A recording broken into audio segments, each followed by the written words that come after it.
Good evening friends, my name is doctor Mahesh Sahu. I am a physiotherapist, I am from Indore. Last video में हमने बात की थी ACL injury के बारे में, एंटीरियर क्रूशिएट लिगामेंट के बारे में। आज हम बात करते हैं PCL, posterior cruciate ligament. Posterior cruciate ligament भी एसीएल के जैसे ही है, लेकिन जैसे कि एसीएल जो है एंटीरियर क्रूशिएट लिगामेंट है, वो नीचे की बोन को, टिबिया को आगे जाने से रोकता है।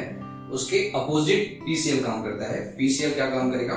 पीसीएल का पहले ओरिजिन जो है वो इस तरह से उसका अटैचमेंट रहता है, मतलब आगे की तरफ से ओरिजिन होकर पीछे टिबिया में इंसर्ट होगा और इस बोन को पीछे की तरफ पोस्टीरियर ट्रांसलेट होने से ये रोकता है। इस तरह से ये भी स्टेबलाइजेशन में, नी जॉइंट के स्टेबलाइजेशन में इंपॉर्टेंट रोल निभाता है।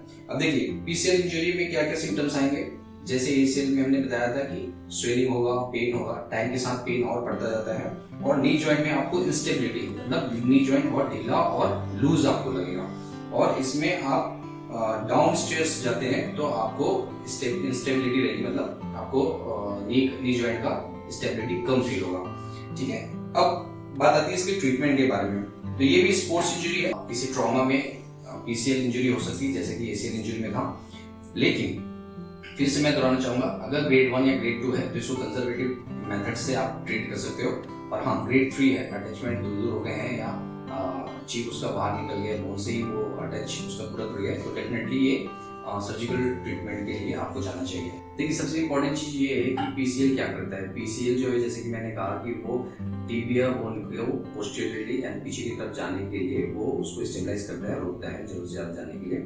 और जो टर्मिनल रेंज होता है, टर्मिनल रेंज मतलब लास्ट का रेंज, जब हम नी जॉइंट को बेंड करते हैं, जब हम इसको फ्लेक्स करते हैं, तो इसके टर्मिनल रोटेशन को भी वो मेंटेन करके रखता है, उसको स्टेबलाइज करके रखता है, मतलब जरूरत से ज्यादा होने नहीं देता, जिसकी वजह से हम इंजरी को प्रिवेंट कर सकते हैं। अब इसके ग्रेड 1 ग्रेड 2 को हम कंजर्वेटिव ट्रीटमेंट से ठीक कर सकते हैं। ट्रीटमेंट में क्या क्या आ गया है? ट्रीटमेंट में आपको मैग्नेटिक फील्ड बहुत हेल्प करेगा, लेजर, क्लास 4 लेजर बहुत हेल्प करेगा, TENS transcutaneous electric nerve stimulation जो होता है, टेंस बहुत कॉमन मशीन है, वो बहुत हेल्प करेगा।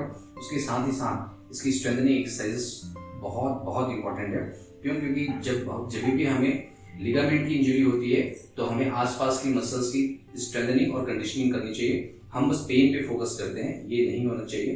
क्यों? क्योंकि हमें जब तक हम प्रॉपर उसको रिहैबिलिटेट नहीं करेंगे तब तक हमारी जॉइंट की स्टेबिलिटी नहीं बढ़ेगी, और जब तक हमारी जॉइंट की स्टेबिलिटी नहीं बढ़ेगी तो हमें सेकेंडरी इंजरी होने के चांसेस और बढ़ जाते हैं। सेकेंडरी इंजरी होने के चांसेस मतलब हमको समझिए कि हमको 20 किलो के फोर्स के साथ वो इंजरी हुई है, लेकिन चूंकि वो इंजर्ड है और हम उसको रिहैबिलिटेट प्रॉपर नहीं कर पाए हैं, हमने सिर्फ पेन पे फोकस किया है और उसकी कंडीशनिंग नहीं की है, तो नेक्स्ट टाइम वो 10 किलो के इंजरी से या 10 किलो के वेट से ही वो इंजर्ड हो जाएगा। इसके रिहैबिलिटेशन में एजिलिटी ट्रेनिंग बहुत आती है, और जैसे हम normal day to day life में हम काम करते हैं तो 1 से 1.5 महीने करवाई, लेकिन अगर आप किसी स्पोर्ट्स एक्टिविटीज में इन्वॉल्व हैं तो 3 से 6 महीने इसकी ट्रेनिंग प्रॉपर लीजिए, तब जाके आप इसकी कंडीशनिंग कर सकते हैं। Thank you so much.